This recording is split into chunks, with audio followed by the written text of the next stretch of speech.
Сайн байцгаана уу? Skyra-с өгт тавтай морил. Тэнгэрээс олсон санаа цувралыг танд хүргэж байна.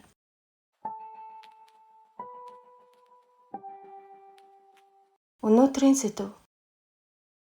Тэнцвэр. Яагаад ингэж нэрлэх болсноо хуваалцъя. Зураг дээрх эрэгтэй эмэгтэй дөрүүд бол бидний дотор орших хоёр өөр мөн чанар. Эрэгтэйлэг тал нь логик шийдвэр, эрч хүч, хурд. Эмэгтэйлэг тал нь зөв мэдрэмж, уян зөөлөн, тайван байдал. Энэ хоёр чанар нийлж бие маань бүрддэг. Дээр байгаа нь бидний дээд сэтгэл, үннээрээ гэрэлтэй, нөхцөл тавьдгүй, хайраар дүүрэн, агуу том орон зай. Харин энэ бол айдас, хүсэл, хамгаалах инстинкт. Энэ ч бас бидний нэг хэсэг. Бид ихэнхдээ энэ сэтгэлийнхээ л түвшинд амьдардаг. Тэгээд биегээ хамгаалах зураа дээд сэтгэлээ мартдаг. Энэ сэтгэл биетэй илүү ойр байгаа биз?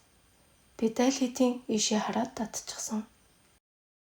Харин дээд сэтгэл рүүгээ өнгөх юм бол бүх зүйл өөр гэрэлтэнэ. Тэнд бие болон бид оршихуй ертөнц бүгд нэг баг гэдгийг мэдэрнэ. Тэр үед бүх зүйлийн цаадах зүй тогтол нэгдмэл байдал ил болж хайр ба амгалангаар дүүрдэг. Дээд сэтгэл ийшээ харж байгаа биз? Далд нуугдсан сэтгэлийн шархууд нөхцөл тохироонд бүрдмэгц биднийг тэнцвэргүй болгож чаддаг. Энэ л үед дээд сэтгэлээсээ сүудрийн тал руугаа гэрэл өгч, өөртөө итгэж, үнэнч бас тайван хандвал айдас зовнил арилж тэнцвэр аяндаа сэрэгдэг. Яг л гэрэл тусахад харанхуй алга болдог шиг. Дээд сэтгэл бол төсөөлхийн аргагүй их хүч, хайрын өндөр давтамж. Хэлбэрээр хэлбэл бидний сайн сэтгэлэлтэй эдгээр хүчин зүйлс бидний хэн болох, хаана хүрэх, юу ихийг тодорхойлдог юм шиг. Эн чин зовлон биш, туршлага юм байна. Сорилт бол шийтгэл биш, харин үн цэнээ мэдэх, дотоод амгалангаа олоход туслах өгдлүүд юм байна. Би ганцаараа биш, бүхий л сайхан энерги, дээд хүчтэйгээ холбоотой юм байна.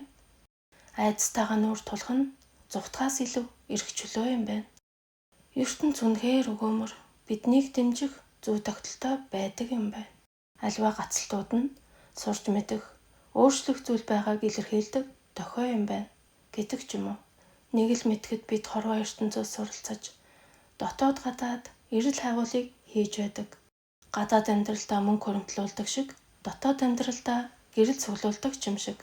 Бодох, мэдрэх, өгөх, авах, амрах, ажиллах гэд бүх зүйлийн зөв нь тэнцвэр юм бол бид тэнцвэрээ хэрхэн яаж хадгалах юм бэ? Нэгдүгээрт логик ба зөв мэдрэмжээ хоёуланг нь тэнцвэртэй ашиглах. Хоёрдугаарт өнгөрсний шаналл, ирээдүйн санаа зовлтын нүдээр биш, бодит өнцгөр харах. Гуравдугаарт өөрийн чадах чадахгүйг хүлээн зөвшөөрч, энерги хамгаалах. Дөрөвдүгээрт дотоод ба гадаад ертөнцид хариуцлагатай хандаж, зөв шийд гаргаж сурах. За ингээд надад төрсэн сэтгэл болон зургийг тантай хуваалцлаа. Үүл бол чөлөөт хувирлын орон зай. Тэр утгаараа Skyra-с уг таны бүтээл сэтгэлгээг дэмжиж, дотоод мэдрэмжийг тань нээхэд чиглэдэг. Ихэнд гарсан үүлний бичлэг танд ямар мессеж өгсөн талаар сэтгэлдээ хуваалцаарай. Одоо бүгдээрээ мэдрэмж сорих хэсэг рүүгээ орцгоё. Өнөөдрийн сэдвийн хүрээнд би нэг зургийг нуусан байгаа. Анхаарлаа төвлөрүүлж байгаад таагаарай. Танд хугацаа өгье.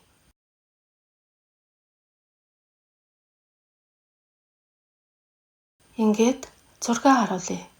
Таасан бол баяр хүргэе. Мэдрэх чадвараа улам хөгжүүлээрэй. Таагаагүй байсан ч зүгээрээ. Таны төсөөлсөн зураг дотоод ертөнцийн тань одоогийн төлөвийг ямар нэг байдлаар тусгаж байдаг. Анзаарахтай байдлаа хөгжүүлж өөртөө талархаарай. Ингээд хамт байсанд маш их баярлалаа. Дараагийн сэдвээ тэнгэрээс хайж олтол түр баяртай.